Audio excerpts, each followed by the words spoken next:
प्रोकोडा जी। आज की इस वीडियो में अपन बात करेंगे what is strings. So everyone know string is a sequence of characters. अब कैरेक्टर्स क्या क्या होते हैं? ए बी सी डी के जो अक्षर होते हैं, all characters like A B C D E F G H I J K L M N O P Q R S T U V W X Y Z, they all are characters. But ए क्या हो गया कि sequence of characters. यदि आप इस data को notice करो, so every word is a sequence of characters. ठीक है, सो इस डाटा टाइप को अपन बोल सकते हैं क्या? स्ट्रिंग। ठीक है, अब स्ट्रिंग का यूज अपन क्यों करते हैं? To represent a textual data. Textual data को रिप्रेजेंट करने के लिए अपन स्ट्रिंग का यूज करते हैं। अब अपन सीखेंगे क्यों स्ट्रिंग, कैसे स्ट्रिंग को क्रिएट करते हैं। बहुत इजीली 3 टाइप से कर सकते हैं और उनका यूज केस आज आपको समझ में आने वाला है। अब कैरेक्टर्स तो ठीक है, A B C D, but computer can't understand characters. Computer only understand 0 and 1। so when we use characters are different in a different language। ठीक है, सो कैरेक्टर्स कन्वर्ट होते हैं आस्की में। आस्की वैल्यू आपने सुना होगा, फिर आस्की वैल्यू कन्वर्ट होती है बाइनरी में। इस तरह से कंप्यूटर अंडरस्टैंड करता है अपने टेक्सचुअल डाटा को। सो थ्योरेटिकल पार्ट बहुत हुआ, अब समझते हैं अपन किस तरह से एक स्ट्रिंग को क्रिएट कर सकते हैं यूजिंग सिंगल कोट्स। मैं किसी स्ट्रिंग को क्रिएट कर सकता हूँ लाइक हेलो वर्ल्ड। सो ये जो सिंगल कोट्स है ना, ये पाइथन को बता रहे हैं कि आपने एक स्ट्रिंग टाइप का डाटा टाइप क्रिएट किया है। अब मैं यूज इजीली प्रेजेंट करूंगा क्या? मेरे स्ट्रिंग को।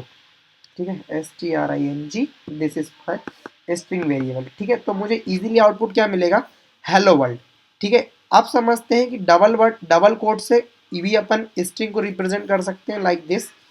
ठीक है, ये डबल कोट से भी मैंने रिप्रेजेंट कर दिया हेलो वर्ल्ड। लेकिन मुझे डबल कोट्स की ज़रूरत क्यों पड़ी? अब मैं बताता हूँ आपको क्यों पड़ी। लाइक इसको अपन करते हैं कम। ठीक है, और यू कंट्रोल जेड। ठीक है, अब देखो यहाँ पे यदि मुझे यहाँ पे इट्स को रिप्रेजेंट करना है, किसको? इट्स को। इस तरह से लिखा था इट्स। ठीक है, तो क्या हो रहा है कि एरर शो हो रहा है कि आपको जब इस तरह के टेक्सचुअल डाटा को रिप्रेजेंट करना है तो आप यूज़ करोगे किसका? डबल कोट्स का। ठीक है, लाइक दिस। आप इजीली अब इसको भी प्रिंट कर सकते हो अपने स्क्रीन पे। अब कॉन्सेप्ट आता है ट्रिपल कोट्स का। अब ट्रिपल कोट्स का यूज़ अपन क्यों करते हैं? ट्रिपल कोट्स का अपन यूज़ करते हैं मल्टी लाइन स्ट्रिंग को रिप्रेजेंट करने के लिए।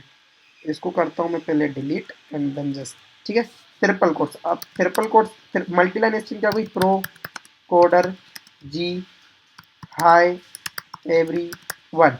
सो these are my multi line string. इसको मैं इजीली रिप्रेजेंट कर सकता हूँ with the help of triple quotes. क्या इसको डबल कोट से कर सकते हैं? नहीं, नहीं कर सकते हैं। जैसे ही आपने डबल कोट्स हटाया, यहाँ से मैं हटा देता हूँ, देखो एरर शो होने वाला है। क्या होने वाला है? Invalid syntax. ठीक है, तो समझ रहे होगा मल्टी लाइन स्ट्रिंग यदि आपको रिप्रेजेंट करनी है तो आपको यूज़ करना पड़ेगा ट्रिपल कोट्स का। कुछ इस तरह से। इसको ओपन कर देते हैं रिमूव, इसको ओपन कर देते हैं रिमूव। ठीक है, अब कहाँ पे आप इस डाटा का यूज़ करोगे ट्रिपल कोट्स का? जब आपको जब आप ब्लॉग्स पढ़ते हो तो वहाँ पे जो रिप्रेजेंट होता है वेबसाइट के ऊपर, वो ब्लॉक्स होते हैं multi line sequence of characters. ठीक है, सो उस जगह पे अपन करते हैं इस तरह की चीज़ों का यूज़।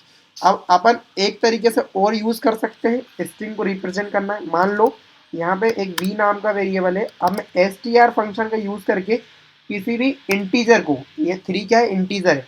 जब मैं इसको प्रिंट करूँगा तो ये प्रिंट होगा किसकी टर्म में? स्ट्रिंग की टर्म में। किसकी टर्म में? डबल सिंगल कोट्स के साथ। देखो जरा इस तरह से, यहाँ पे देखो ये 3 क्या हुआ? प्रिंट हो गया। ठीक है, क्यों? क्योंकि मैंने स्ट्रिंग फंक्शन के अंदर इसको रिप्रेजेंट किया था। ठीक है, सो आई होप कि आप समझ गए होंगे किस तरह से अपन स्ट्रिंग फंक्शन का यूज़ कर सकते हैं। लाइक यहाँ पे मैं फ्लोट का भी कर सकता हूँ यहाँ पे। ठीक है, सो एज अ स्ट्रिंग ये मेरे सामने है। यदि मैं इसका टाइप निकालूं, यदि आपको अभी कन्फ्यूज़न हो रहा कि वी तो यहाँ पे दिख रहा है मुझे फ्लोट ही, तो यदि मैं इसका देखो एक वो निकाल के बताता हूँ कि टाइप फंक्शन का यूज़ करके मैं यहाँ पे आपको बताता हूँ what is the type of V. तो यहाँ पे मुझे मिलने वाला है क्या? स्ट्रिंग। एक मिनट, इसको मैं एक वेरिएबल पे रख देता हूँ। यहाँ पे मैं एक्स नाम का एक वेरिएबल बना लेता हूँ और देन जस्ट इसको मैं कर देता हूँ ये इंडेंटेशन एरर को कम, और यहाँ पे मैं कर देता हूँ प्रिंट कर दो क्या? एक्स। तो आप देखो क्या होगा कि इसका जो टाइप है, यहाँ पे क्या स्टोर है? 3.4 स्टोर है। तो इसका जो टाइप है क्या है? वो स्ट्रिंग है। सो आई विश कि आपको क्रिएटिंग अ स्ट्रिंग समझ में आ गया होगा। अब अपन नेक्स्ट वीडियो में बात करेंगे how to access string. Access कैसे करें, फिर how to edit a string, edit कैसे करें, how to delete a string, and what are the string functions. ठीक है, एफ एक्स मीन्स फंक्शन। तो thank you guys for coming me at the last and the video. ठीक है, आप मिलते हैं किसी नेक्स्ट वीडियो में।